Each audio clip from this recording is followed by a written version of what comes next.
I know. To hear from the authors themselves. And first we're going to hear from H. Jefferson Powell.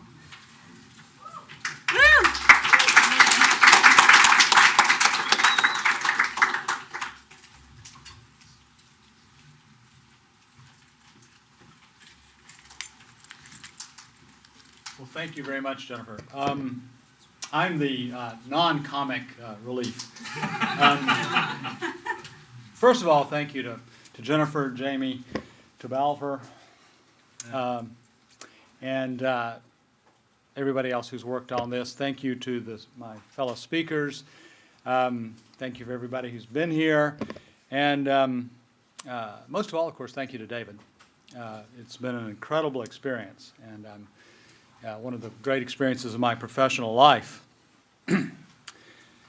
I'm not the right person, obviously, to comment on the significance of no law as a contribution to scholarship, so I thought it might be more useful, or at least hopefully interesting, if I said a few words about the book's significance as a contribution not to scholarship, but to my own thinking on the assumption that at least some of you may think in ways similar to my own. So here's where I began, and when I told my wife a little bit about what Jamie said earlier, her response was, "Jamie has stolen all of your thunder." And that's right, but I'm going to ask you to listen to it anyway. The conundrum lying at the heart of constitutional law is the conflict between the ambition to do law and the inescapability of doing politics. I'm a lawyer, and almost all of my professional experience has been as a government lawyer, a role that tempers the ethical duty of zealous advocacy with the equally ethical duty to do justice to the law itself. In that role, it isn't comfortable. In the end, it isn't even acceptable if one remains simply an advocate. To see what one is doing as no more than the production of the best rhetoric available to serve the institutional or political interests of the government. In addition to having been a government lawyer, I am now and have always primarily been an academic lawyer. And while I have written a great deal about the history of legal thought, which is an enterprise that could stand on its own as a form of intellectual history, the center of gravity in my own writing and in my teaching has focused on what lawyers say and do as judges, as counsel, as advocates. In doing so, I have not understood myself to be doing economics or political science or even history primarily, but to be engaged in a quite distinctive activity, the activity of doing law. I have put a lot of intellectual effort into understanding what are the best ways of doing law, into presenting arguments over what conclusions one might best accept in my area of specialization, constitutional law. And like many, though not all, other constitutional lawyers, my ambition has not been simply to promote my own preferences, but to engage in an activity that I share with others inclined to very different moral, social, and political beliefs. In short, my ambition has been to do law. At the same time, like anyone even remotely acquainted with constitutional law and constitutional history, I have been thoroughly and at times painfully aware of the inescapably political nature of constitutional law. An awareness that became so painful that, as my former dean, Kate Bartlett, came to know and graciously acceded to my wishes, led me to stop teaching constitutional law for a number of years. I simply couldn't figure out what it is I would be doing when I tried to teach it. And that was because, while I had the ambition to do law, I could not escape the fact that law, constitutional law in particular, is politically and historically shaped, inescapably. Let me give very schematically an example that is hopefully remote enough from our own partisan concerns that it won't get anyone too excited at this point. The Jeffersonian Republicans triumphed politically in the election of 1800, and afterwards, and as a consequence of that triumph, a powerful and, to me, rather compelling vision of constitutional law, that held by mainstream Federalists in the 1790s, died. Simply, in the end, disappeared. And that was not because the Republicans had outthought or out-argued in an intellectual fashion the Federalist. It's not because the Federalist rejection of the Jeffersonians' often legalistic textualism had been shown to be intellectually unsatisfactory. The Federalist vision died because the Federalists lost the political battle. Eventually, there simply weren't enough people with that 1790s vision around to keep the vision alive in constitutional discussion. At the same time, even in triumphing, the Jeffersonians failed to shape constitutional law entirely in their image.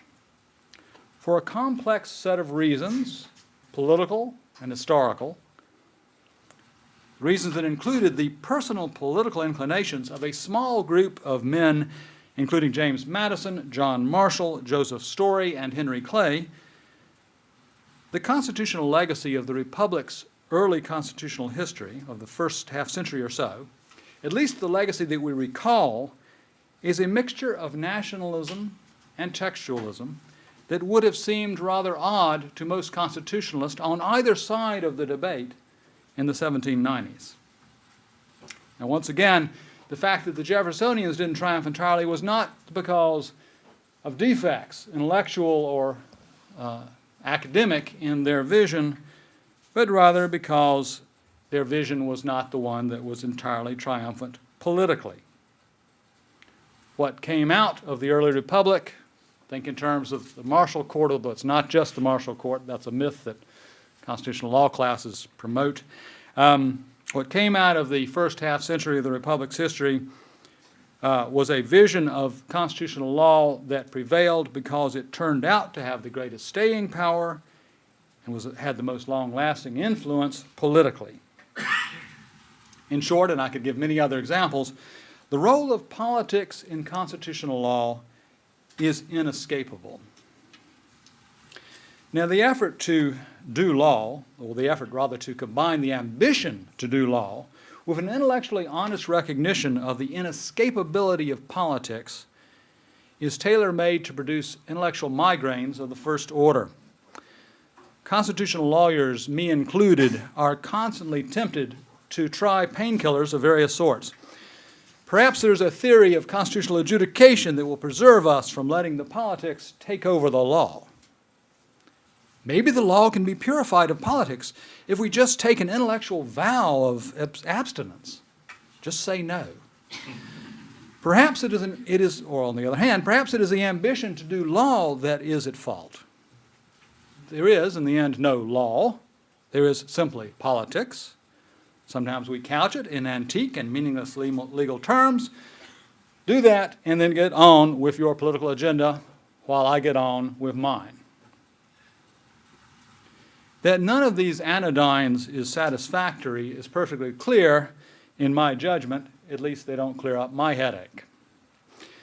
Constitutional law must be law if it is to be anything but a fraud.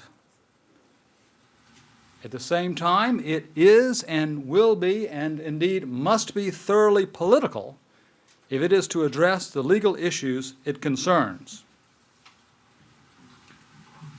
My own solution to the conundrum of constitutional law in general is another topic and a quite different book. I'll make the plug for that some other time.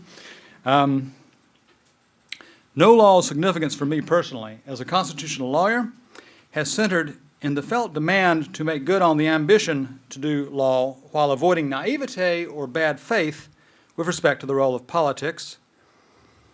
And it's served for me to push me in certain directions in trying to do that because of the fact it is a collaboration. Writing the book with a master in an area of law that is not constitutional law, and who therefore was not and is not half paralyzed by constitutional law's problems, has been illuminating. David Lange's confidence in the meaningfulness of arguments about the terms and conditions of intellectual property has been a bracing and often surprising influence. It is precisely because David sees clearly the great moral, ideological, and political issues in which intellectual law, property law is embedded, that he feels able to wrestle with the legal questions in the field as law, and not just as badly disguised surrogates for economic or political or partisan debate. I often ask myself, what if one were to take this confidence in law and pull it into constitutional law, expecting that realism about the forces driving legal arguments on, say, the First Amendment might enable me to make better arguments about how to apply the First Amendment as law, not reduce the amendment to a mere slogan for my own generally libertarian impulses about expression. I cannot say how well I have succeeded, but I can testify that the effort has confirmed my belief that constitutional law need not succumb to the cynicism that always threatens it. If I and others haven't done law well much of the time, despite the inescapability of politics or because of it, the response should be to do law better, not to give it up. Now, I want to highlight a specific change in my own constitutional thinking that no law has worked. Like most constitutional law scholars in the past half century or so, I have assumed that Justice Hugo Black was a judge more important historically than intellectually.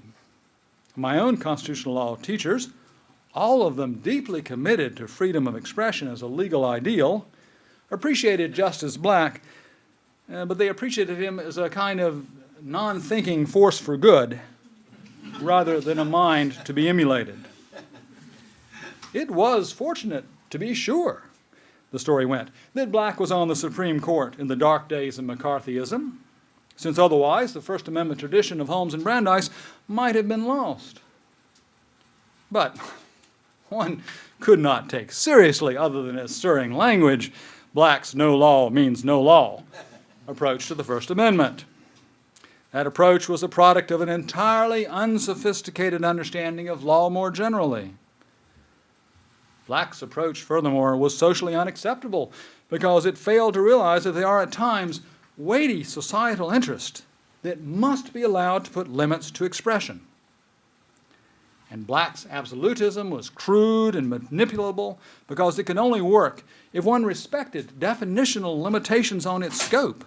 They could just as easily have been set at a different point, and would be, by another justice with different political preferences. To my surprise, when David Lange and I first began discussing what became this project and eventually this book, I discovered that David didn't seem to know any of this. In fact, David seemed to take Justice Black seriously as a legal thinker, not just as a symbol. And that in turn drove me eventually to reconsider just what it is that Black was saying and why he was saying it, and why what he said had come to seem so outlandish to constitutional lawyers. The disparagement of Black's absolutism, I concluded eventually, was a product not of the greater sophistication of constitutionalists other than Black, but rather of their failure to examine their own assumptions. The standard criticisms of Black are a polemical restatement of the terms in which Justice Holmes had conceptualized the issue of free speech earlier in the 20th century, terms that could hardly allow for an absolute First Amendment.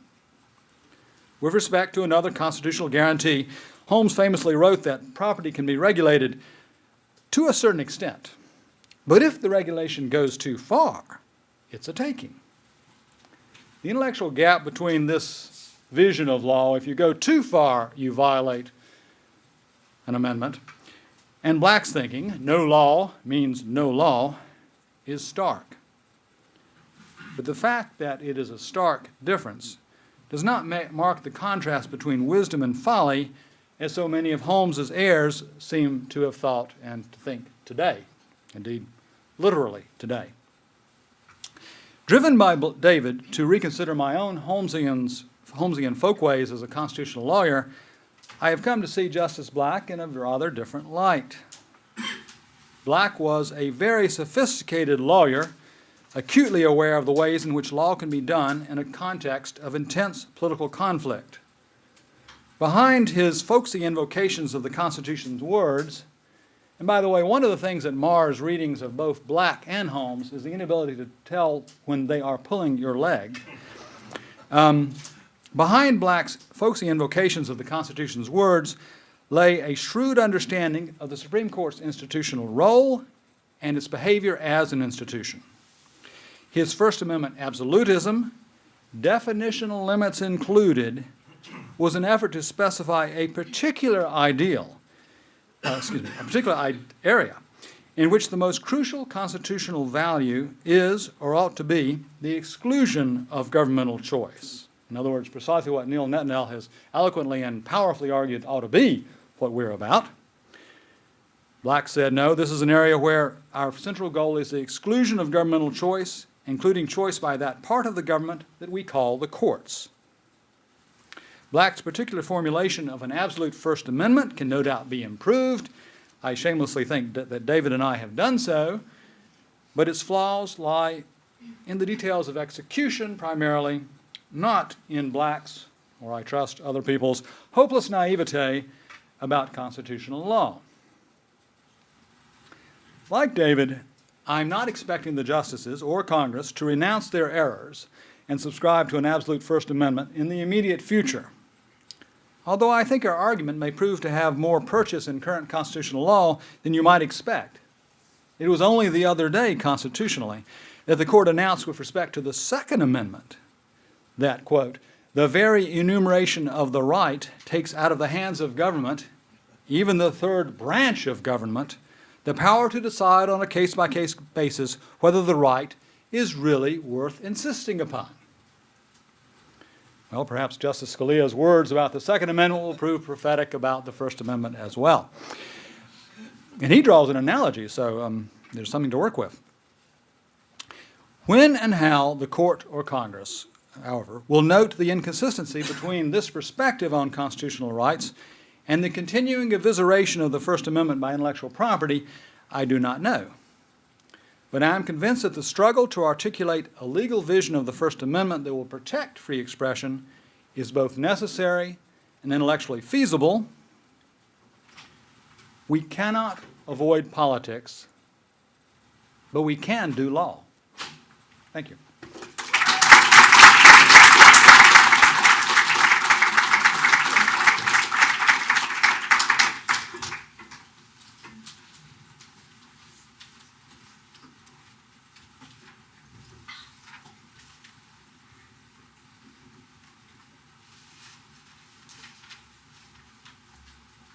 I present David Lange.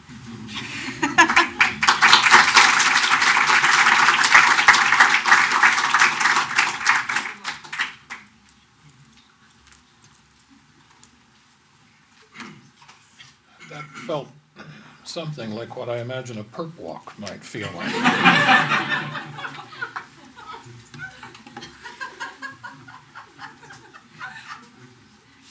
Though with somewhat fewer restraints about the wrists. Is David here? I wanted to recognize Mackenzie, yes. Yeah, two people. I mean insistently to avoid emulating Greer Garson, who in 1942 accepted an Academy Award for Best Actress in Mrs. Minifer, and spoke at such length, I think it was something in excess of an hour, wasn't it, Terry, that the Academy thereafter imposed restrictions on how long you could go on thanking people for their largesse in recognizing you. I mean to avoid that error. This was an offense against a wartime production rationing, too. In this particular case, nothing of the kind applies, but I wanted to recognize David Mackenzie, who was our principal and reliable research coordinator for our book, and without whom, really, we couldn't have completed the book. And I wanted also to recognize our editor, Elizabeth Corley, who is seated over there. If the two of you would just at least raise your hand so that we can recognize.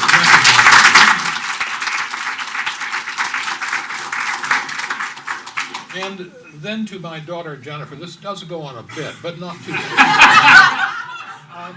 whose work with me on an essay actually delivered at a public domain conference, but never published because I wasn't quite satisfied with what we had achieved. That wasn't her fault.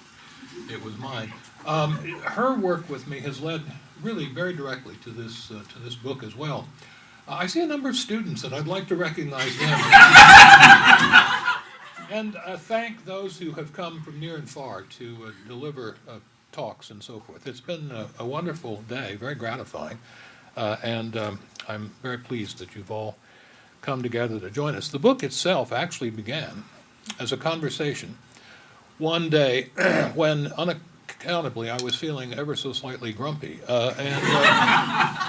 and spoke with Jeff at some length about some problem, I've now forgotten what it was, in a conflict between the First Amendment and copyright, I'm almost sure it was, and asked him whether there wasn't something we could do. I feel, looking back on this conversation, as though it was a little like the conversation that we are told that Warren and Brandeis had when Mrs. Warren complained that the press, the yellow journalists of Boston, were looking over the courtyard wall into their backyard and were spoiling their daughter's debut.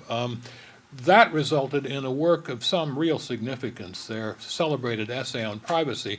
This work has resulted, or this conversation has resulted in a work which will, of course, be destined to live on an even greater fame. But since it's new, it just hasn't come into its own quite yet.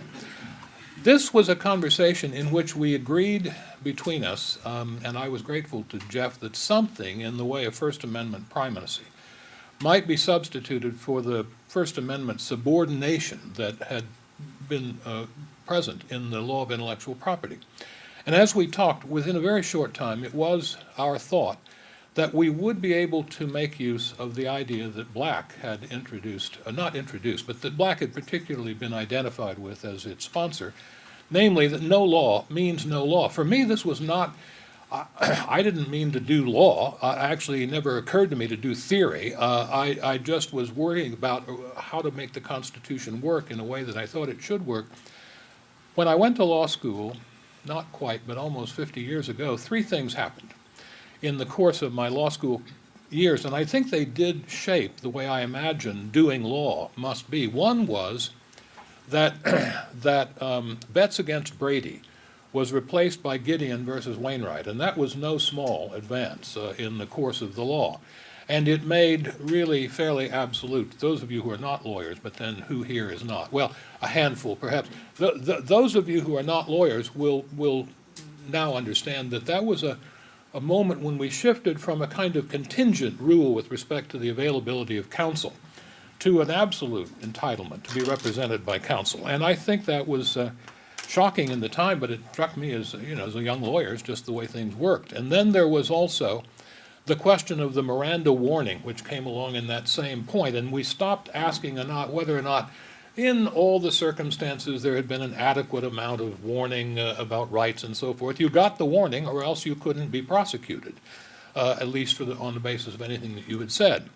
And then finally, almost exactly as I was graduating from law school in 1964, New York Times versus Sullivan was decided. And as it happened, I was going into practice in Chicago in a firm that represented a number of media clients, magazines and television interests, and some celebrities, including, among others, this was a kind of an interesting thing, but it would be a digression. And I've sworn a mighty oath not to digress. But we did represent Ann Landers, and that was a kind of trip in itself. In any event, we did a lot of libel and slander and invasion of privacy litigation at a time, and this is what was important to me, at a time when from 1964 to 1971, when I came here, 7 years passed in which the New York Times privilege was elongated and elaborated and enlarged until it finally reached its zenith in 1971 in a series of decisions which said that the First Amendment now applied to the law of torts, namely the law of libel, slander, and in a less clear way to invasions of privacy, in a fashion that had never happened before. This was not the way the law had worked before. And yet, once again, new lawyer that I was confronted by an evolving rule that made it seem fairly natural that law could change and that the First Amendment might suddenly be seen to have significance that had long been denied. And in the course of that 7 years of litigation experience, I, of course, read all of the opinions that the Supreme Court decided, and many, many others as well, and I could never quite understand. Theory, law be damned, I could never quite understand why Hugo Black wasn't right. After all, there are some things in the Constitution that no doubt, as Neil Siegel said this morning, do sometimes trap us into or betray us into or subvert us into law talk, mere law talk. But some things are just straightforward. You do have to be 35 in order to do some things under the Constitution. And you do actually have to be born in the United States in order to do some things under the Constitution. Of course, there are questions of definition that cannot entirely be avoided. If, for example, you've been born in the Panama Canal Zone, have you been born in the United States or have you not? As it happens, that question we will not have to decide, but there is always some room for some debate, some discourse about what a definition may mean, but it never seemed to me odd, a young lawyer that I was still then, never seemed to me to be odd to distinguish between aspects of the Constitution that one approached by balancing interests that needed on the face of the document to be balanced, as I think is the case when you ask, when is a search or a seizure reasonable?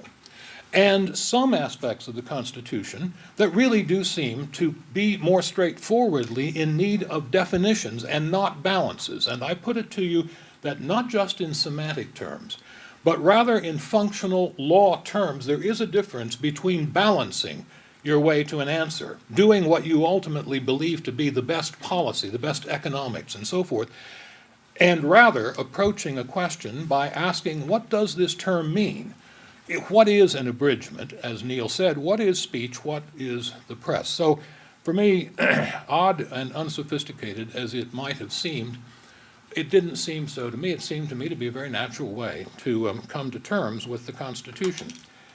We knew, of course, Jeff and I, as we went forward, that what we proposed to do was not in keeping with the contemporary understanding of the First Amendment and not in keeping with the contemporary understanding of intellectual property doctrines, and certainly not in keeping with the way in which they meshed. And we knew, of course, that there were many people, perhaps a great majority of people, who thought that Hugo Black was not a very sophisticated legal thinker.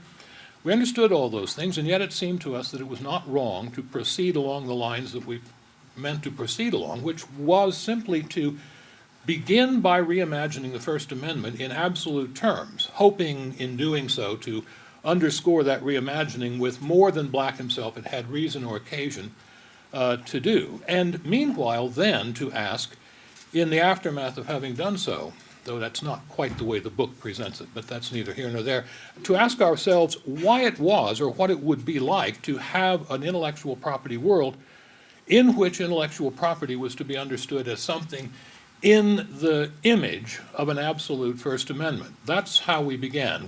Did we think that we would have a success when we were done? Well, success can be measured in more than one way. We did not imagine, I think, to be fair, that we would achieve a success d'estime, but I think we hoped at least that we might achieve a success de scandale, and perhaps at some point it might be possible that minds might be changed, as I myself had seen minds be changed in any number of directions along the way. So this is how we began to work. In the near term, I think we had no thought of changing anyone's mind whose mind was not already mainly changed. But in the longer term, we thought we might persuade people to at least visit the question a second time. For example, listening to Garrett's wonderful presentation, I rather imagine that Garrett might find himself in accordance with our thinking, except that he would probably think it's not quite rapid enough. But his mind is already leaning in that direction. What is that song? Teach your children well. In his case, not much had to be done, but others we hoped we might be able to bring along as time passed. And so, indeed, I hope we will. In the near term, perhaps not much to be expected for the book. In the longer term, we will, well, as Irma Bombeck used to say, we shall see what we shall see. Meanwhile, there are some summaries that I think might be done about the book, and I'll put them in the form of 7 propositions. These are 7 discrete but related propositions that I think actually do capture the flavor, more than the flavor, the essence of the book. Here's the first one. First Amendment proscription against state abridgments of freedom of speech or press is indeed absolute. No law in this sense does mean no law. The usual exceptions apply, of course, but these are defined as exceptions. They are understood not to be exceptions, not to be aspects of speech or press. Perjury, for example, fraud, misrepresentation, things of that character have never been thought by anyone to be serious contenders for status of speech or press. Meanwhile, hard cases remain hard cases. There's no escaping the problem that Neil Siegel put this morning, in which he asked, at what point does expressive conduct equate to speech? And I accept that that's a difficult question, but it's a question to be approached not by balancing interests, but rather by defining what it is that we mean as speech. And I must say to you that I do think, again, there is a difference between defining something and simply getting to an outcome by balancing what you think good policy is. And the difference is signal, in my view, when you approach the First Amendment. The constitutional challenge is to define. It's not to balance. There's a difference, and the difference counts. The second proposition, the second of the 7, is that First Amendment interests in speech and press, the constitutional terms, are generally equivalent to what we all mean when we speak of expression. And so in the book we generally talk about expression, and I think not wrongly so. Expression is abridged when one is forbidden to participate in what we call the universe of discourses, but what I think more generally anyone would call the universe of discourses. It's a way of understanding what it is that is at the heart of protection under the First Amendment. We agree then with Melville Nimmer, who in the classic first essay on intellectual property and the conflict between copyright and the First Amendment, said himself that if there really were an absolute First Amendment of the kind that Justice Hugo Black envisioned, then it was undoubtedly the case, he said, that copyright would violate the First Amendment. In our own view, having gone through the book and the time it took us to finish it, in Jeff's case about 3 weeks, and in my case 6 years, we concluded that Black actually probably would not have required Nimmer to be quite as categorical in saying that copyright was a violation of the First Amendment. Some aspects of it, I think, clearly are. Some are not. In the end, Nimmer himself rejected the idea of a conflict because he said the idea-expression dichotomy, which is the difference between not protecting ideas and protecting expression, the idea that you can say things but say them in your own words, was an adequate safeguard against First Amendment conflicts. And he also thought, though he didn't say it quite as clearly in his essay in 1970, but he did think that the fair use doctrine was also a reason why we didn't need to worry about copyright in the First Amendment. In this, at least, these 2 grounds for answering his own question, does there exist a conflict between copyright and the First Amendment, by saying no, we think actually that Nimmer erred. There's a third point. When intellectual property subsists in expression, as it does, for example, when original works of authorship are fixed in a tangible medium of embodiment, Congress may not abridge that expression or prevent its appropriation by others in order to advance an interest in property or a collateral interest in communications policy or other economic policy, or for any reason indeed at all. Property rights and economic interests and economic analysis do not trump rights and expression, nor do they weigh in any relevant balance. It's a question of definition, not weighing in a balance. Fourth, it is expression that is the relevant criterion in the intellectual property setting. This is important because in some sense I think some of the disagreement between Jamie and me, and perhaps between Jerry and me, and I think not so much between Neil Netanel and me or us, although this aspect of things is a little more concern to me, I think, than it was to Jeff, lies in the difference between expression and the embodiment of an expression in some physical manifestation, some tangible medium of embodiment. I want to make it clear that what I think the First Amendment proscribes or forbids Congress, constrains Congress against protecting in the way that copyright does, is the work itself. And the work in copyright is an expression. It is an intangible. It has no corporeal existence at all. It never can be seen, felt, touched, smelled, neared physically. It is always a thing that exists intangibly. That work of expression is not the subject legitimately of any constraint by Congress, because the First Amendment does forbid that kind of constraint. But a physical, tangible embodiment of that work is itself a very different thing. Expression is the relevant criterion. The particular physical manifestation or embodiment is a matter of secondary and subordinate concern in terms of First Amendment doctrines, and no relevance at all from the perspective of an absolute First Amendment, except insofar as the right to utter the expression presupposes an entitlement to do so prospectively in some manifestation which may in turn take the form of a physical embodiment. That is prospective merely, however, from the perspective of the First Amendment, prospective merely from the perspective of the First Amendment, which may in turn take the form, it does not presuppose the right to seize an embodiment previously selected by another. In this, we think, Jeff and I, the distinction between a work of copyright and its embodiment is indeed instructive. Presupposing publication or some other legitimate portal to access, appropriation of the work itself cannot be constrained. The work, however, is again an intangible. Access to a particular manifestation or embodiment of that work may or may not be constrained according to congressional will. Now, I don't mean unconstrained congressional will, but congressional will constrained or not by considerations that do not find their center in an absolute First Amendment. Congress has given us an example of the distinction between the work and its embodiment in Section 115 of the Copyright Act, which does allow an appropriation of the work in a musical composition, but not an appropriation of the particular embodiment of that work. In other words, if you make use of the compulsory license with respect to musical compositions, you may not appropriate that composition by simply physically copying the work in which it's first cast. You can use it, but you've got to recreate it in a work of your own, prospectively going forward. That distinction is, in my view, essential to a clear and adequate understanding of an absolute First Amendment. What this means, among many other things, is that fair use remains then unaffected by the idea of an absolute First Amendment. Fair use applies or doesn't apply according to any number of considerations that may themselves change, evolve, become more restrictive, may become more permissive, but the difference is between the work and its embodiment. Congress may, this is our fifth point, Congress may not thus abridge expression.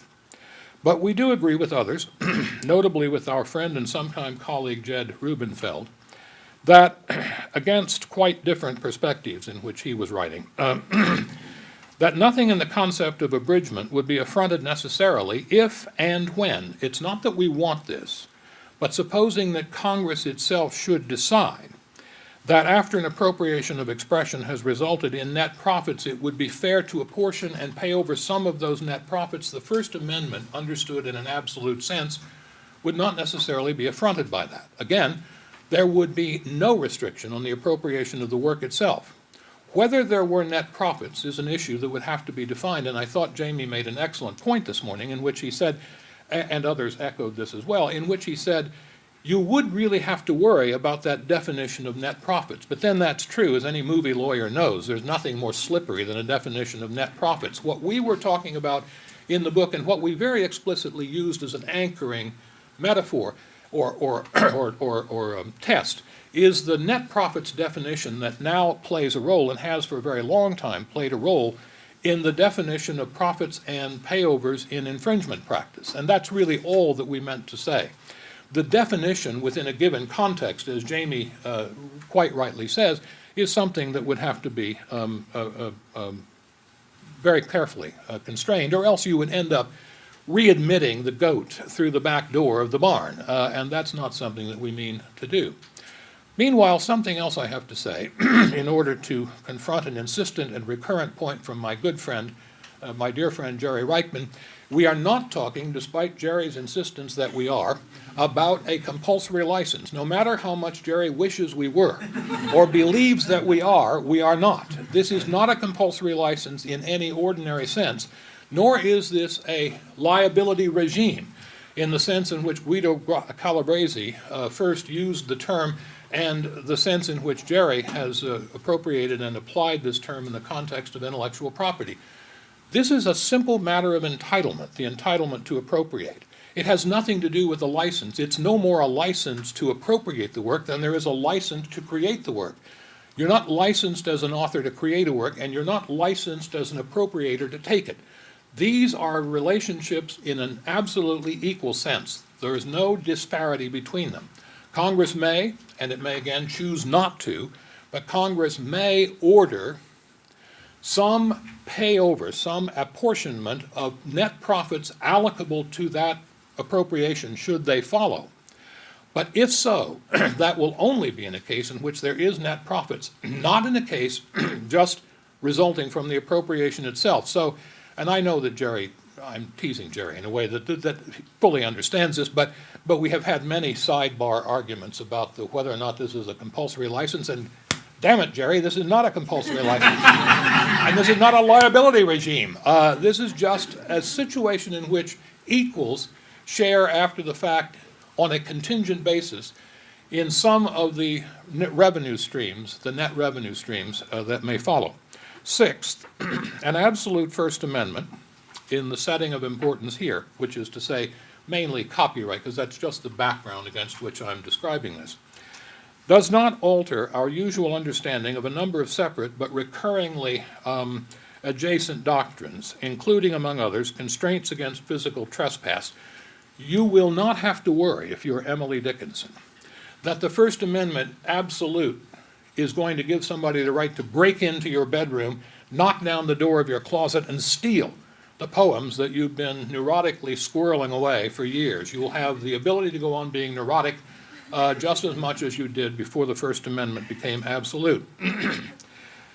Contracts, and it is important to recognize, as Jerry acknowledged this morning, that the contracts we're talking about are true contracts, actually negotiated in a degree of parity, and not the kind of shrink-wrap licensing which will no longer be seen, or at least will not be seen in this setting as an adequate contract. True contracts will survive, or can survive. They do not take paramountcy, and they will not overcome the nature of the First Amendment that we're describing.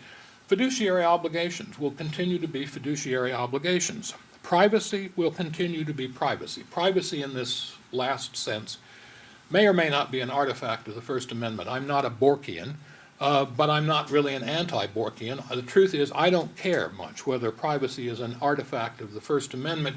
It could be one, it wouldn't have to be one, but privacy is something that we've recognized in the past without acknowledging it as a First Amendment right, and I think we could go on doing that as before. Relying on, then, this continuing awareness, this continuing recognition of these occasionally adjacent rights, a person might enter into a contract calling for the publication at her pleasure of a novel or a collection of poems, and as among the contracting parties, she may rely on privity for control of their for control of their use of it. She may count on fiduciary responsibility of her agent and others to whom she submits the work in confidence.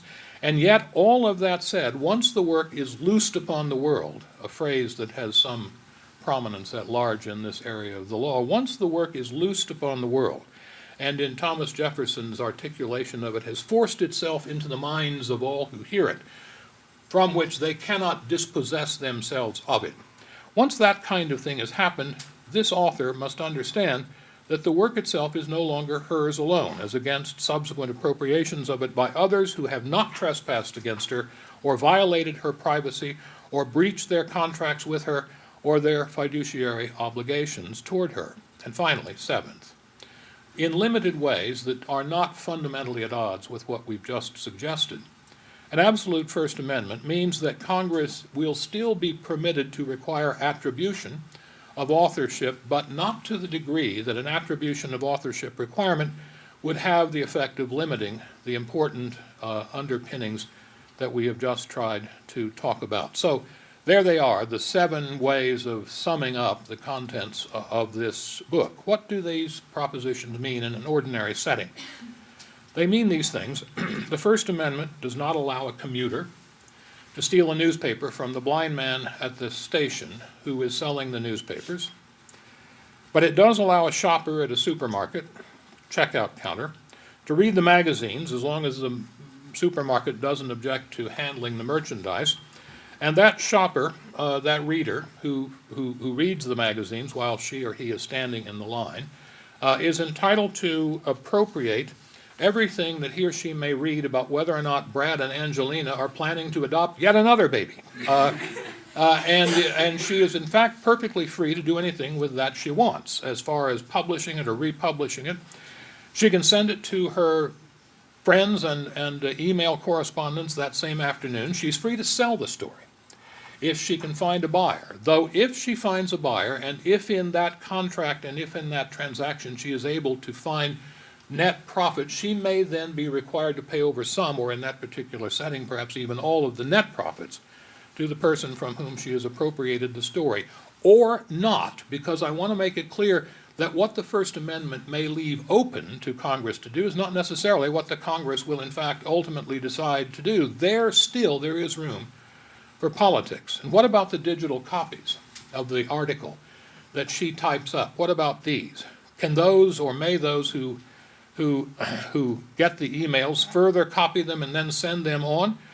Probably, of course, if she doesn't object. And is she likely to object? Well, no, of course. We know that generally speaking, we're free to forward emails as long as we don't forward them improvidently to people in circumstances that will betray the confidence of those who have given us the emails.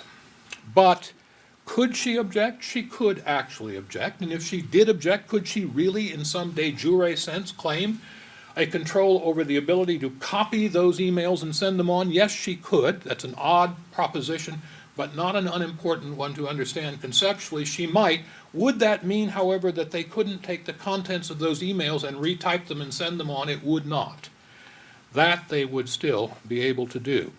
The result, subsequent iterations of this particular work are perfectly possible, but it would be possible in theory, conceptually, to control particular copies of the original manifestation of that work. Well, you may say, oh dear, does this mean that the peer-to-peer file sharing may still be forbidden? The answer is yes. Insofar as the appropriation is not restricted to the expression, that is entirely possible. Will it? Well, it's a political question, and I think it's beginning to be amply clear that peer-to-peer file sharing cannot, as a practical matter, be controlled. And so, in fact, in political terms, we are already engaged in responding to this problem, but it is possible that peer-to-peer file sharing might, in some abstract, unenforceable way, be the subject of continuing control, but not the contents of the files, only the physical embodiment, the digital embodiment of the files themselves.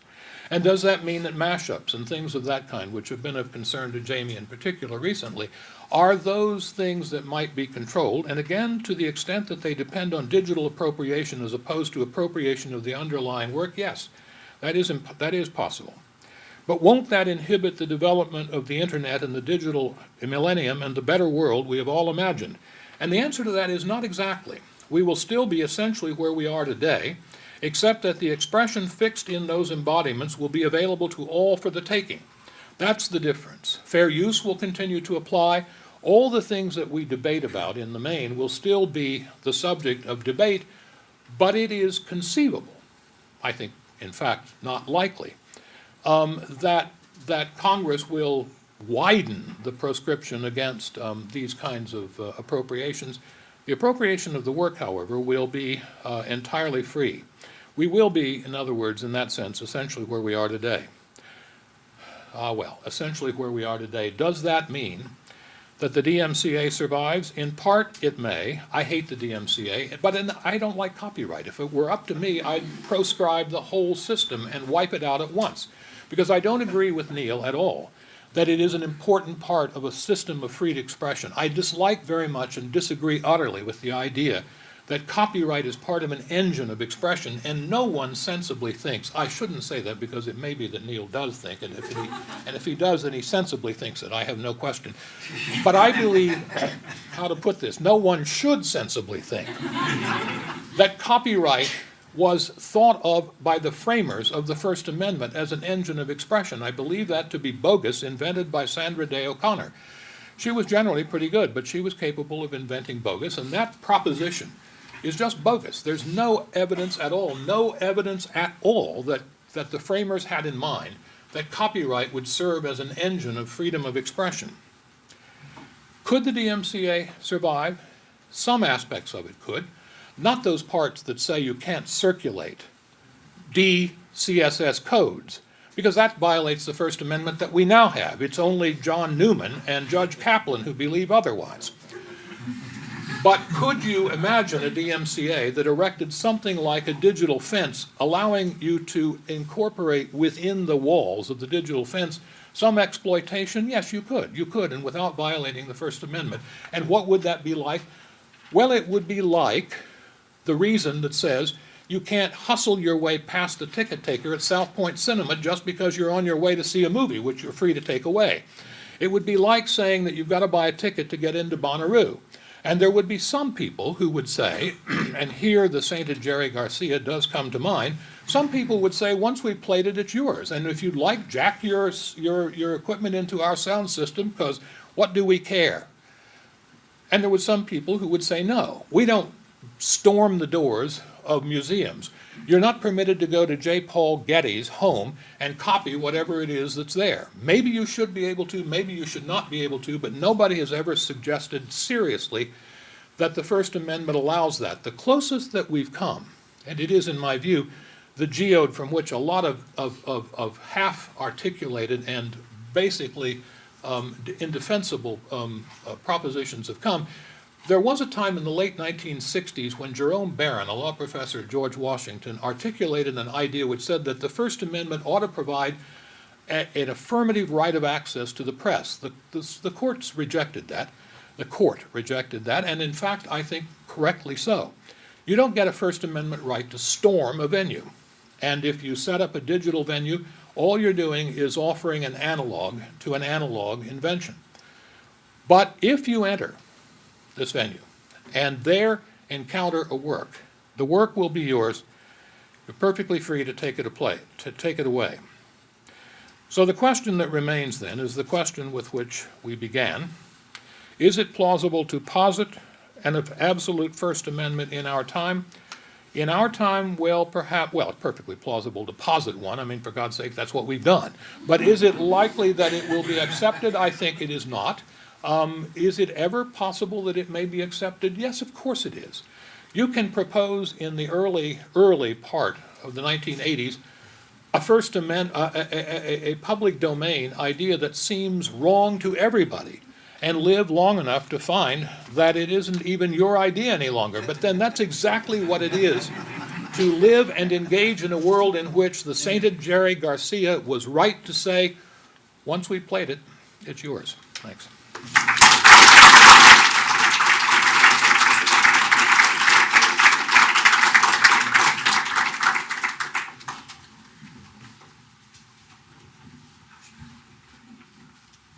Thanks, David. So I was looking around the room and realized that I've actually known David Lange longer than anyone in this room. I first met David when I walked into a much humbler iteration of this law school back in 1994. That's when it did, in fact, look like a Midwestern junior high school. It was a small brick-faced building rather than this beautiful, steel glass structure that those of you who are students now are lucky enough to study in. David and I bonded over a number of things. One of them was our love of the potato chips dipped in blue cheese dressing, a health treat at satisfactions, but another one, and here I have to join Keith in thanking David for steering my professional career, was our interest in intellectual property and appropriation. One of the unusual projects that David and I collaborated on when I was a student was a film called Nuestra Hernandez, in which we liberally, happily, delightfully appropriated from hundreds of works, music, movies, photographs, still images. We showed it at a copyright conference, a room full of copyright professors, and as the credits scrolled for 1 minute, 2 minutes, 5 minutes, 10 minutes, and the hundreds of things that we had gleefully lifted from, the roar of laughter in the room sort of got louder and louder and louder. And so I can say that David actually does think as he pleases, he speaks as he thinks, and he lives the First Amendment in addition to simply writing about it. So I'm delighted to have the opportunity to put together this event and also to speak briefly to honor his work.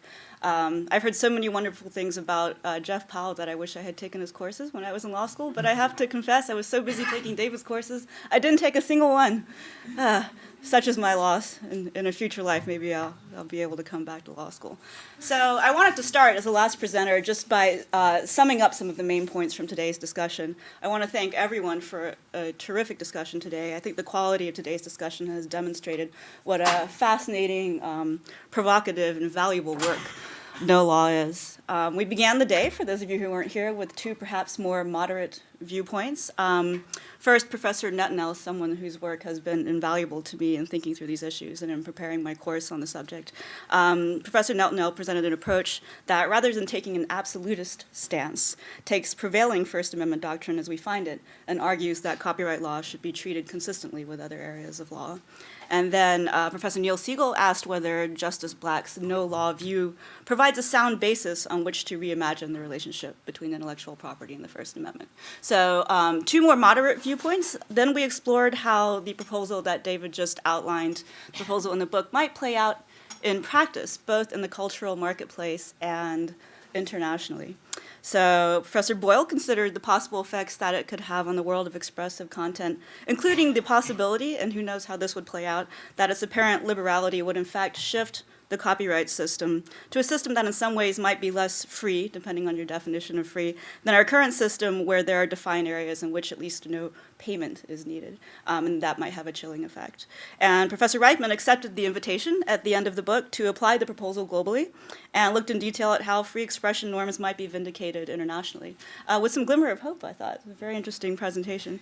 And then we had two, I was happily, with my stomach full from lunch, just laughing uproariously to our next two presentations, looking at how this proposal might play out in different art forms. Among other things, Professor Epps treated us to the world of audacious appropriation in literature, and Professor Aoki applied these ideas to comics and garage bands.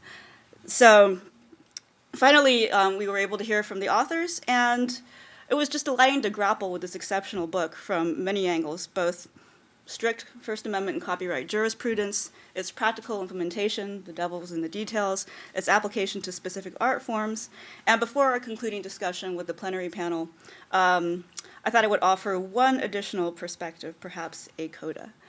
I think the value of the book is uncontroversial now. It leaves us all with a strong sense, or at least with someone you can disagree during the plenary panel, that the current solutions to the copyright First Amendment conflict are unsatisfactory and contradictory.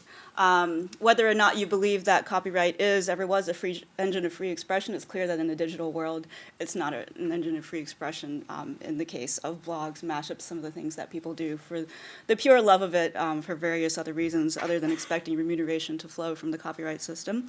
The internal safeguards that Professor Lange talked about, the idea expression, the fair use doctrine, the increasing, dwindling, limited times, restrictions also appear to be inadequate in today's world. So the contribution of this book, first and foremost, at least to me, is a very persuasive call to change. But it's more than that. It's also a call to reevaluate our thoughts about current First Amendment law, and perhaps shed any feeling of absolutist supremacy about our First Amendment no law as compared to other protections, other approaches to protecting freedom of expression. So I teach a seminar that compares the US and EU approaches to freedom of expression, and it's customary for us in the US, perhaps, to contrast the apparent brevity and rigor of our First Amendment to the more qualified approaches in jurisdictions such as the EU. So the First Amendment, as you've heard many times today, is delightfully straightforward. Congress shall make no law abridging the freedom of speech. Short, sweet, simple. Its corollary in the European Union is from the Convention of Human Rights, Article 10. For those of you who haven't heard that, I will read you some highlights from it. It begins with the statement, everyone has the right to freedom of expression. This right shall include the freedom to hold opinions and to receive and impart information and ideas. So far, so good, sounding similar to the US, although taking a different approach, simply articulating the freedom. Then there's another paragraph. As we lawyers know, every rule has an exception or many exceptions. The exercise of these freedoms of expression, since it carries with it duties and responsibilities, may be subject to such formalities, conditions, restrictions, or penalties as are prescribed by law and are necessary in a democratic society, including in the interest of national security, territorial integrity, or public safety, for the prevention of disorder or crime, for the protection of health or morals, for the protection of the reputation or rights of others, this is where copyright fits in, for preventing the disclosure of information received in confidence, or for maintaining the authority and impartiality of the judiciary. So this sounds a bit like a laundry list of, yes, everyone has the right to freedom of expression, except in the following 7 or 8 circumstances. But as we learned today, in reality, the implicit message reading that is, how real can their freedom of expression be, hedged in with so many limiting qualifications and exceptions? But as no law, and our day's discussion reminds us, the current US First Amendment jurisprudence is full of balancing tests, perhaps ineluctably so, according to Professor Siegel. And ironically enough, in the case of copyright, you could actually argue that the European approach is at least as protective of speech, or more so, when First Amendment comes into conflict with copyright law. And again, this has been recurring throughout the day, but in many US cases, we heard some quotes from the Eldred case, we heard some quotes from the SunTrust case, simply brush aside the conflict when it comes up. The talismanic Nimmer exoneration is invoked, and the court says, well, there's no conflict between copyright and First Amendment because there are internal safeguards built into copyright law, the ones we've talked about. So we really don't, we can duck, we really don't need to talk about that. By contrast, in the EU, at least in a case called Ashdown, which Professor Netnell actually brought to my attention many years ago, courts have been at least willing to entertain the possibility that internal safeguards to European laws are inadequate, and it might be possible to articulate an independent First Amendment defense to copyright infringement. This is huge. This has not been done in any US courts to this date. No court has said, you took the expression, this is not fair use, but nevertheless, we feel like you have an independent First Amendment right to use copyrighted expression. The Ashdown case didn't hold that way, but it entertained that there are rare circumstances, that it said, where this possibility could arise. So no law really provokes us to feel less sanguine about the superiority of our no law approach, pointing out that it's riddled, and it's a powerful call for change, and as I said, a reevaluation of current viewpoints. And I think what today's discussion demonstrates is it also not only calls for fixing the system, but unearths some of the changes we would have to make. Geologists help me out here. And the underlying, is it the asthenosphere? Is that what the continents are drifting on? So, yes. They're calling for a rather tectonic change, right? And so today's discussion is unearthing the things that would have to change in order to make that happen. The proposal is step 1, but we've actually talked about a number of things. The hypocrisy that Professor X brought up, where someone on the one hand is saying, and unfortunately I didn't know about the fairy story, where he's saying, well, I have the right to use things in my work, but I also own the word obey. We see this all the time. The underlying rhetoric of piracy, the sort of cultural imperialism. Professor Epps, sorry, that you brought up, the collective action problem, political capture in Congress, and I thought I would give you an example of how all these things play out. The number of things that would actually have to change to see this tectonic shift, and the things that this book really provokes us to talk about. So Professor Epps mentioned the Win Done Gone case. That was the case that I was one of the lawyers on. And that was an opportunity to be really on the inside of a direct head-on collision between copyright and the First Amendment, when we as lawyers were trying to work with no radical proposals like this at hand, trying to work within the existing law to figure out how the First Amendment rights of this author could possibly be vindicated when we thought there was really, it should have been a slam dunk case. For those of you who don't know about the facts of the case, an African-American woman named Alice Randall wrote this novel called The Wind Done Gone. Alice Randall had read Gone with the Wind, loved the movie as a child, but as she grew older, she found herself wondering about what was essentially a very romanticized, happy depiction of slavery in a very period of the antebellum world, in a very painful period in American history. And she asked herself, this is the South without miscegenation, without whippings, without families sold apart, without Frederick Douglass.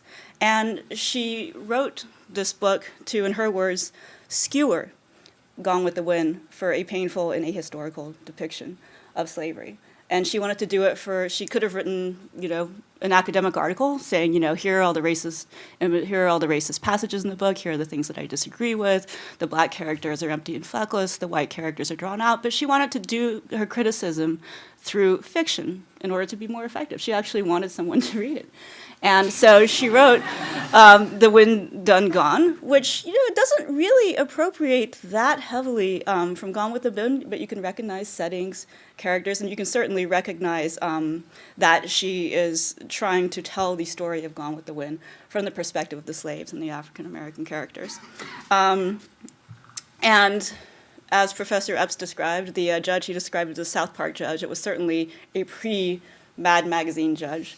In the district court in Atlanta, one of the things he said is, when he learned, he apparently had not read the book, and so in oral argument it came out that the Scarlet character, which is the marginalized other, that's her name in The Wind Done Gone, does in fact die. And he said, I can't believe you killed Miss Scarlet, which was a sign that things weren't going well. But one of the other things he said, which gets to what I was talking about, the underlying thinking that we have to change if we're going to take this proposal seriously. We had gotten to the end of our argument, and he was trying to get his mind around this was his first copyright case. He was new to the federal bench, around just what we were trying to claim. And he said, counsel, and this, it sounds a little like George Bush when I do this, but I'm trying to sound that kind of Southern, not Texan. He said, counsel, I don't understand what you're claiming here. I mean, the way I see it, the Gone with the Wind people own a plot of land. Gone with the Wind. They put their fence around it. They've been protecting it. They have a right to it. And your client, Alice Randall, just wants to get on her bulldozer, plow right through that fence and all over their land. Why can't I stop you from doing that? And we said, well, with all due respect, Your Honor, our bulldozer is protected by the First Amendment.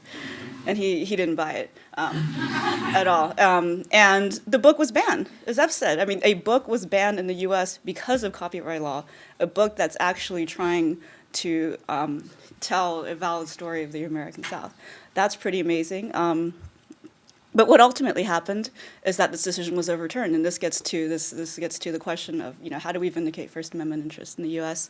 The 11th Circuit in this case granted expedited appeal, which is very rare. It had only granted expedited appeal in 2 recent cases before that. One was the Bush versus Gore case. Thought that was of national importance. The other was the Alien Gonzalez case. And I know those of you who remember that, another case of national importance. And then they did in this one. They said, this is so important. We don't ban books in the U.S. Not only were sales of the book banned, advertising, anything to do with it. We feel like we need to review it, understand the law, and decide what to do. And so we went into court, and from the bench, this is also very rare, those of you who litigate, the judge of the panel from the bench said, we're going to overturn the injunction as a prior restraint of speech. That's all they said. And everyone said, whew. Because as I mentioned, we haven't done that in copyright law. We haven't simply overturned a decision because it was a prior restraint of speech. Free speech norms have been vindicated within those safeguards I talked about, idea expression, or it's a fair use. So everyone thought, wow, is this wild, radical outlaw circuit going to enunciate some sort of independent First Amendment defense to copyright? And then they sat on the case for 6 months while all of us wondered what was going on. And the ultimate decision came down and went into a lot of history about how copyright and the First Amendment were actually originally crafted together to vindicate the same interests. And they basically stretched or interpreted the First Amendment doctrine to allow publication of the book. And so, again, they situated the free speech interest here within the contours of the First Amendment and not as an independent First Amendment defense. Why do I tell you that story? Well, for one thing, Professor authors, Lange and Powell, are critical of the court system and courts as a vehicle for vindicating these interests. There's something to what they say. I mean, it's very expensive. Not all judges might have come out the same way. They call for a legislative solution that, gosh, well, who was it? Was it you, Jerry, who said that might truly be legal fantasy? Well, that was the U.S. Trade Representative going and championing these interests. But that might truly be a work of legal fantasy. In the past, if you follow copyright legislation, we now have a copyright czar, or in the words of the statute, the intellectual property enforcement officer. We have new criminal penalties. We have a much longer copyright term, life plus 70 years. But we couldn't push through a simple act allowing people to use orphan works that are generally, over 70 years old, 50 to 70 years old, that no one's making money off of. So we would have to solve the collective action problem, I think, in your words, Jerry. But those problems aside, I think there are glimmers of hope beyond the publication of this book, just from the discussion today. We talked about the eBay case, limiting injunctions. There's a dispute about that. That might actually bear fruit. The options of stretching fair use, heightened scrutiny for facial challenges to the legislation, projects like Jerry's looking at how, even though the proposal there is not a liability rule, but looking at how liability regimes would play out.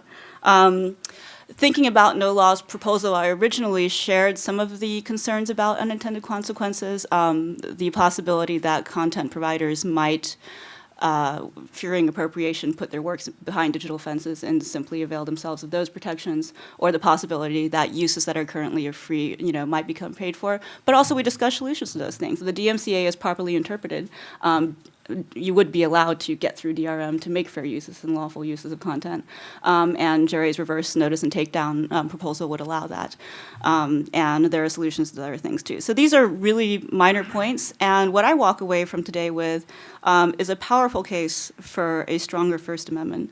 And I think No Law will surely prompt scholars, all of us in this room, to look at the First Amendment with a new perspective and to generate exactly the kind of vigorous debate that the authors are so committed to legally and personally. So I thank them, finally, for writing this book and for giving us the opportunity to have this discussion. Thanks.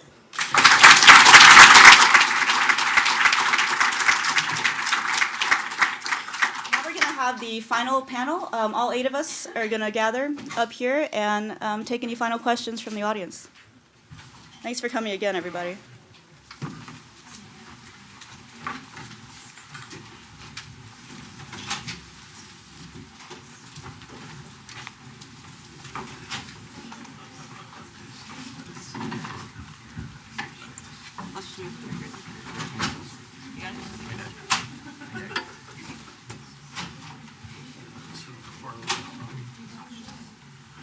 Tonight? I want us to last. Hey.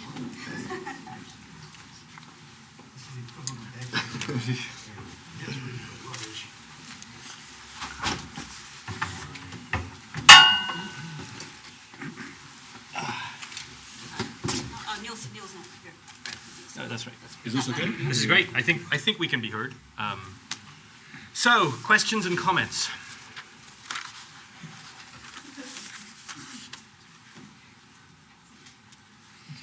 Okay, I'm going to start. So, David, both you and Jeff made a very articulate, impassioned plea for us to distinguish between definition and balancing. And I agree with you that there's a difference between definition and balancing. But I've read almost everything that you and Jeff have written.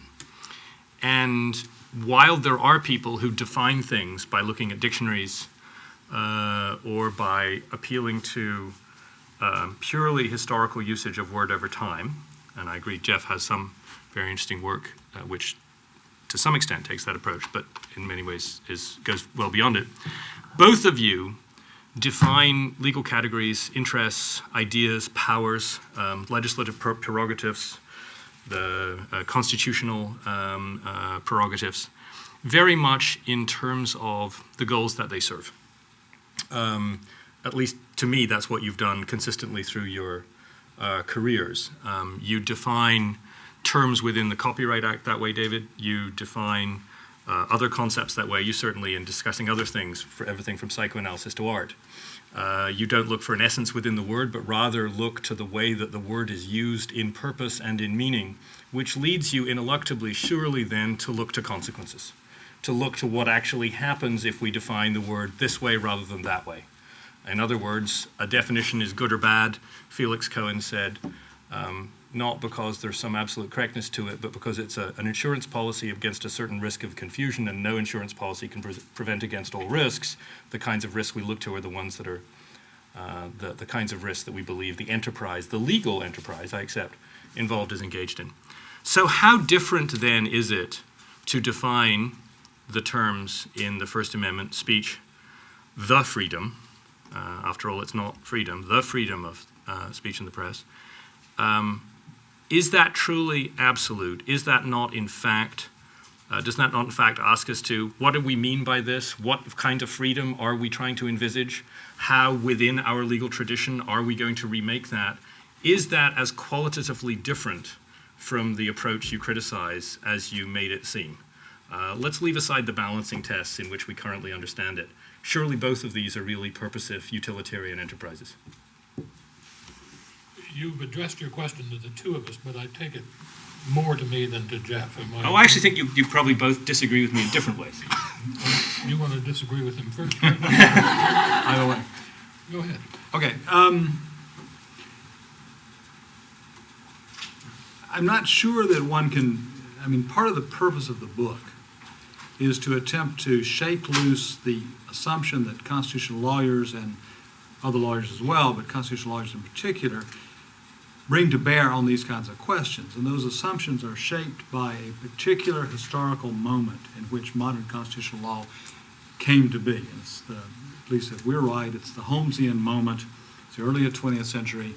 And the way that rights adjudication is essentially thought of is intrinsically balancing, from which perspective one immediately says that, well, a definitional approach can't be right. It can't be right because, yes, even if going into the definition, there is a consideration of consequences, a consideration of the different social forces or societal interests that might be at stake.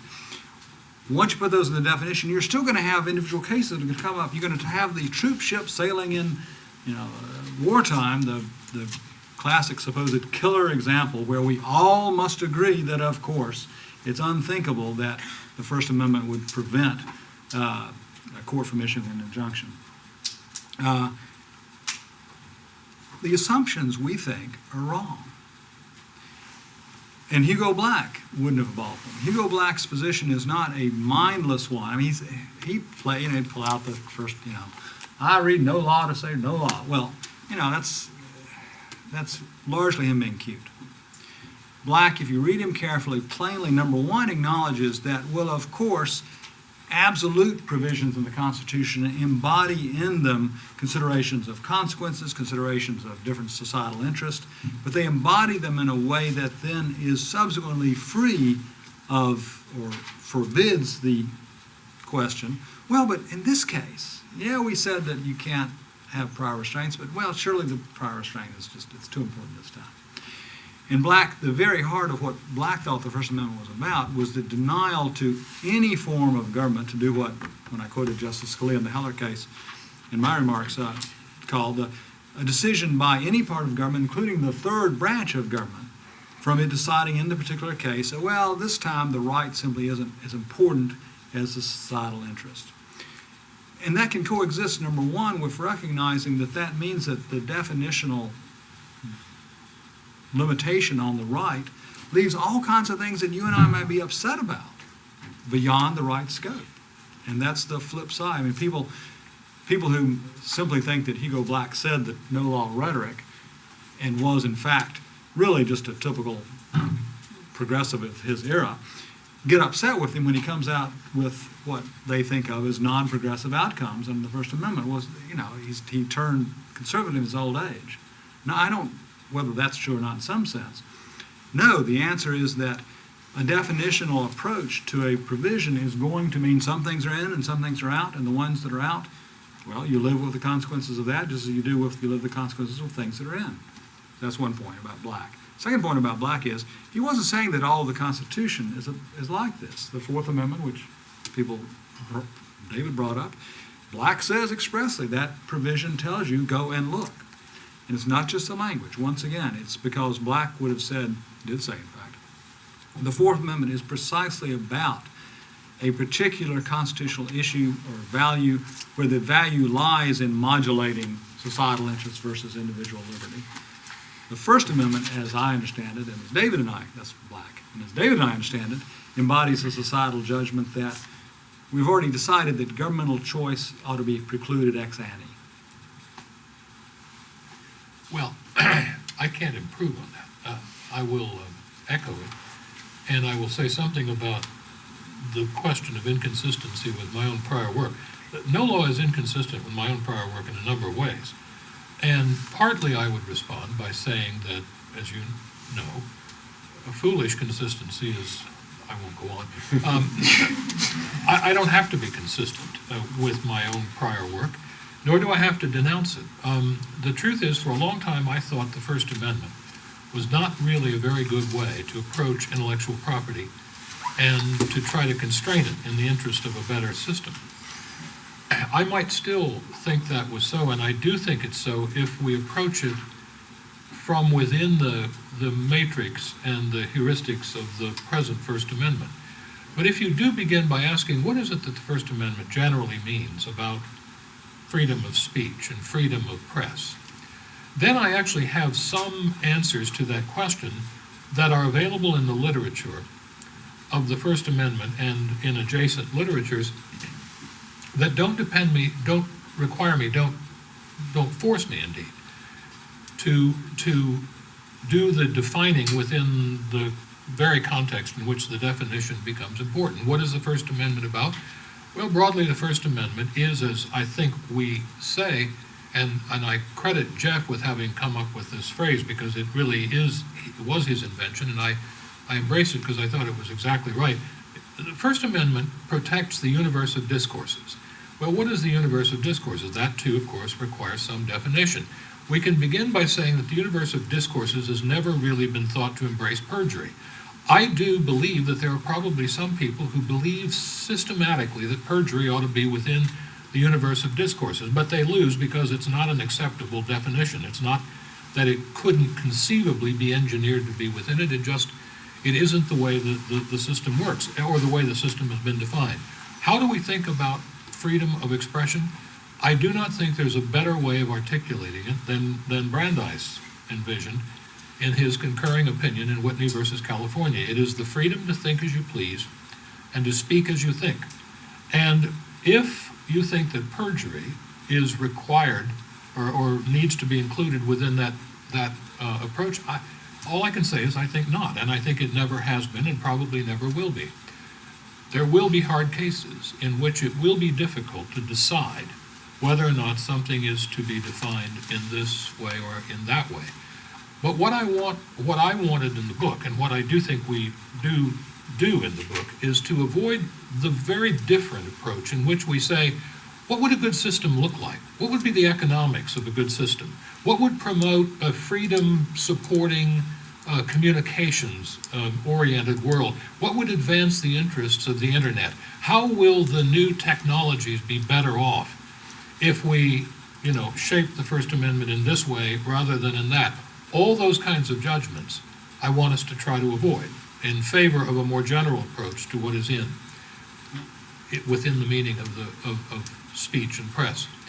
And what is more, I want to see an approach to the First Amendment that doesn't draw distinctions, even though I think they're perfectly sensible distinctions of the kind that Neil did this morning when he distinguished between censorious speech and what was it you called it? Prohibitive cost. Prohibitive cost prohibitive. Speech or prohibitive. Yeah. Speech prohibited in terms of cost. As I was thinking about your presentation on that point, I was thinking, I don't see the difference between the cartoon, the little Simpsons, Flash, and the book, the translation of the book. both are censorious. Both are censorious in the sense that they prevent someone from using the work.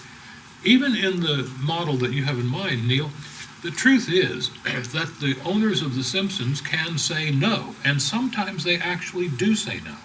For example, Roy Orbison would not have said yes to 2 Live Crew no matter how much they offered, because we know that, because they offered a lot of money and he wouldn't say yes. Why? Because they wanted to control the use of the work. That isn't then cost prohibitive, Right, it's censorious. And you, or someone who believes as you do, and let me make this clear, there isn't anyone writing about the First Amendment for whom I have greater respect than Neil Netnell. So this is an impassioned disagreement with someone whose work I'm familiar with and very much respect. But in the nature of it, you want to set yourself up, or someone who is a designate of yours, as the decider, as the last president used to call himself, of what it is that's going to be censorious and what is going to be merely cost prohibitive, and it will result in different rules. And I don't want anybody to do that, anybody. To the extent that we have to have this understood as a political system, and to some extent law is an artifact of politics, I agree, then I do really want, as Jeff and I very seriously urge, I want that decision to reside in Congress, not the courts. The courts are, as I don't know who it is, somebody at Yale, I'm almost sure, says the most dangerous branch, not the least dangerous branch. And I agree with that. I mean, some questions will be decided by Congress. One of the things we want to do in this book is to persuade Congress to take the First Amendment more seriously and to leave it less to the court. Jerry's hand was up, and I'm sorry. So let's start with Jerry and then you. Okay. Well, I sort over the fact that David has a little anti-romantic lapse. He's usually very anti-romantic. He seems to have this little romantic notion that money will fly out of one pocket to another pocket without some sort of legal regime under it. And since I only know of 2 legal regimes, I'm not exactly sure how this money is going to fly out of one pocket to another. But that's not what I want to talk about. Jerry, this is in fact a first. I have always made it a rule never to talk about the First Amendment because I really don't feel qualified to do it. I'm going to violate that rule today and make 2 points. One, Jeff's impassioned meditation about the role of politics and law in constitutional law. I thought that really affected me, and I think it's a two-way street. So I have lived in Europe for 20 years and through rather dramatic periods.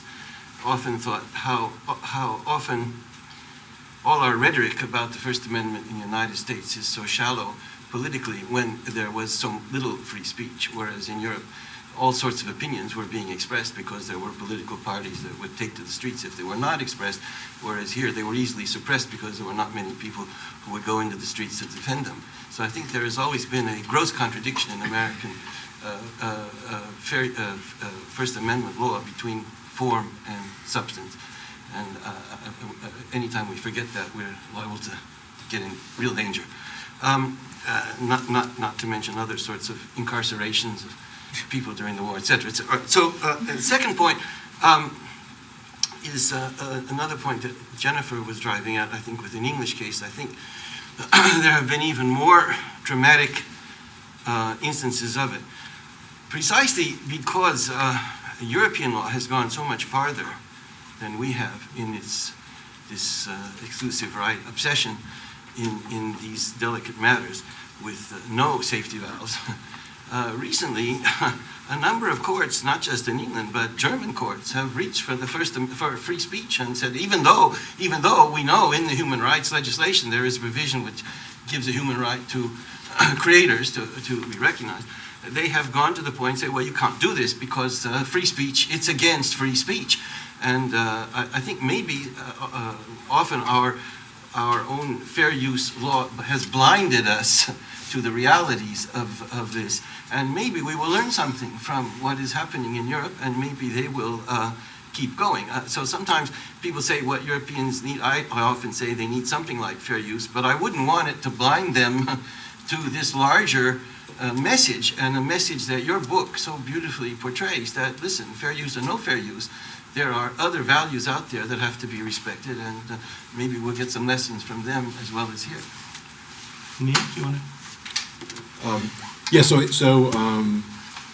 David, it seems like the distinction you draw between definition and balancing is a problem that comes up all the time in the law. In fact, in logic, between formal categorical rules versus factor analysis, right? It's balancing. So what happens, though, when the law follows formal categorical rules is that over time, the categories get very badly skewed. So because there really are policies that are driving the definition, and all the work is done in the definition rather than stating out in front what's really going on. So you get this multiplicity of complex common laws of action for common law causes of action, or you get arguments about whether, when is an animal with the beak and feathers and wings that flies actually a bird or not.